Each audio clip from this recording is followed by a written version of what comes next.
تاریخ کے کچھ کردار خاموش ہوتے ہیں، مگر ان کی خاموشی صداقت سے بھری ہوتی ہے۔ کچھ زندگیاں مختصر ہوتی ہیں، مگر ان کا وزن قیامت تک باقی رہتا ہے۔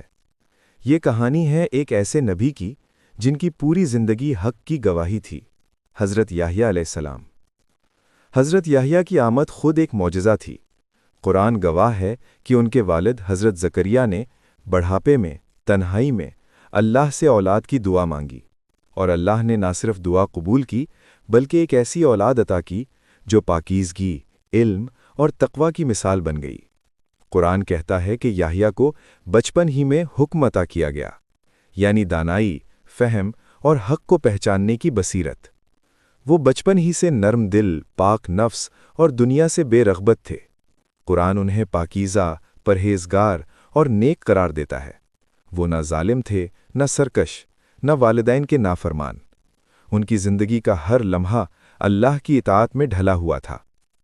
حضرت یحییٰ بنی اسرائیل کے درمیان کھڑے ہو کر وہ بات کہتے تھے جو کہنا آسان نہیں ہوتا۔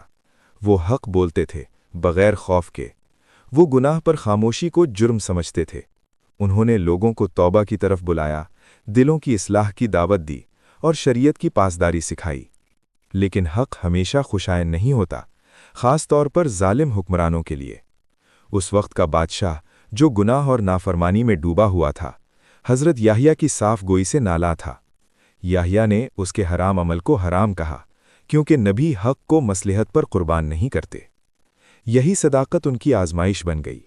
قرآن اشارہ کرتا ہے کہ بنی اسرائیل نے کئی انبیاء کو ناحق قتل کیا، اور حضرت یحییٰ بھی اسی ظلم کا نشانہ بنے۔ ان کی شہادت کوئی حادثہ نہیں تھی، یہ حق کے لیے دی گئی قربانی تھی۔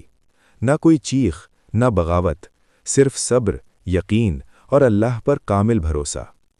حضرت یحییٰ کی زندگی ہمیں سکھاتی ہے کہ حق بولنا عمر دراز ہونے کی ضمانت نہیں، لیکن یہ ضرور ہے کہ حق بولنے والے اللہ کے ہاں زندہ رہتے ہیں۔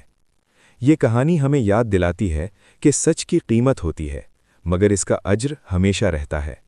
یہ حضرت یحییٰ تھے، نبی، گواہ حق اور شہید صداقت۔